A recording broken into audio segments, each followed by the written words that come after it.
Hey everybody! Today I'm going to talk to you about the INTP and the ENFJ, and this is actually a video request. So if there's any relationship types that you want to know what that would look like if you put the two types together, then let me know. So let's get started on the INTP and the ENFJ relationship. And I think this is a great combination. I think this MYERS-Briggs type can make a really great relationship. So what pops into my head when I think INTP is, I think, Kiersey. David Kiersey, who wrote Please Understand Me. And as you can see, my pages, I've sort of read this book like a movie. Just all falling to pieces from reading it so many times. But I really like him, and maybe it's because he was an INTP. In fact, he and I wrote back and forth twice, like really long letters to each other. And I remember my college professor was like, oh my God, I cannot believe this author is writing you. And we had some great conversations with each other. It was just a lot of fun. He seemed to really like writing to me, and I really liked writing to him. And then I found out that he is an INTP and his wife is an ENFJ. And he was very happy with his wife. He said she was a principal of a school, and they had a really great relationship. So this is a testimony that the ENFJ and the INTP can work very well together and have a great relationship with each other. I think one of the reasons why this type works so well together is they are both learners. People may not think of ENFJs as learners, but they are. They love to learn. They love new insight. They like being inspired and motivated and intrigued. And so does the INTP. Both of them are learners. And so the INTP is always learning how to do new things or figure something out or tinkering with something. And ENFJ has a lot of tolerance and patience for that and finds the INTP's thought process quite intriguing and interesting. And I think what an INTP likes about them is that they're going to encourage them to keep learning and keep exploring, and they're open to being shared with the insight that they find in each other. I think INTPs really like the social aspect of an ENFJ and how they get on with other people socially. I think they find that really intriguing. Their warmth. They're both have rich imaginations, even though, interestingly enough, they only share one letter, and that's the N, that intuition. So that intuition can be quite powerful, but they can have some really great conversations and really bounce off of each other. I think they have a patience there for each other when it comes to exploring different topics and what they are finding out about life. They would enjoy doing some of the same things, like going to museums or concerts or different events together. Could be really special. ENFJs like how calm and patient and independent an INTP can be. They like how an INTP can solve a problem, and they find that richly stimulating. Because ENFJs like ideas, and an INTP is always going to be coming up with some new ideas. They can just kind of bounce off of each other in an interesting way. I think they can figure out ways to inspire each other, but also like do little things that make the other one go, or they just know how to, I don't want to say it's a flirty kind of a thing, but in a way they kind of know how to flirt with each other in a very unique way that the other finds kind of compelling. Like, I know how to make you be intrigued by me. No, I know how to make you feel intrigued by me, and it's just fun. I remember an ENFJ who dated an INTP for a little while. And I remember, oops, I'm giving myself away.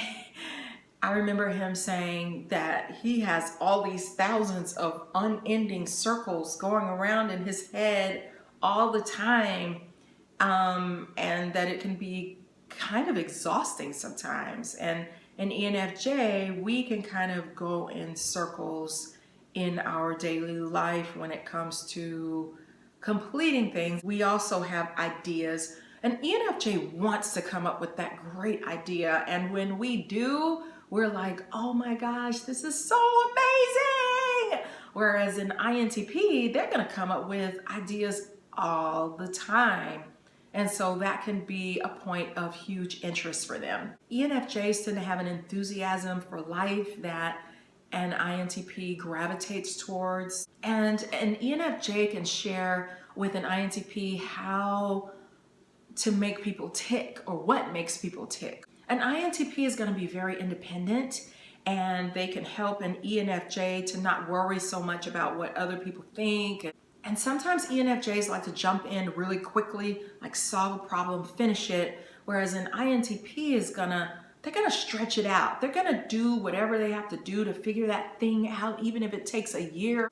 An ENFJ can make it very safe for an INTP to express their feelings and to gain insight and understanding of their feelings. INTPs feel like ENFJs bring a warmth and a happiness or good feelings to life. They can get along quite well. Now, here's where they can start to clash. An INTP is a very independent type. They are introverts. They're gonna want some think time, some downtime, generally speaking. An ENFJ may not understand that so much, especially when it comes to a romantic relationship. Too much of that is gonna feel like rejection. They're gonna want to explore their feelings through talk. Sometimes they don't even know what they think until they've talked it out, and they want that INTP to be that safe place that they can bounce those thoughts off of. Vice versa, an ENFJ could start to drive an INTP a little crazy because they might be, I need hugs, I need warmth, I need to be with you, like around you, like right now. And an INTP might be like, give me some space. So they have to kind of work that out, but that's what being in a relationship pushes us and stretches us to do, isn't it? ENFJs, they want that closure. They want to close that thing up and be done and move on. And an INTP has no problem tinkering with something for an endless amount of time. And so they can definitely clash in that way. So sometimes an INTP might feel like an ENFJ is overreacting, but by dismissing the ENFJ's feelings, that can become a source of tension. If you're an ENFJ and you're interested in an INTP, then you want to praise them or be aware of their creativity and remember how important that is to that type, and really compliment them on it and encourage them in that area. And also, they would be a good resource for you to develop an idea that you're trying to figure out. I think because an INTP is independent, then that will give an ENFJ some space to be independent. An ENFJ has a tendency to, everybody is important, whether it's their mate or someone outside of that. So you want to make sure that you're still giving your INTP the attention that they deserve, and also make them feel like they're number one as well.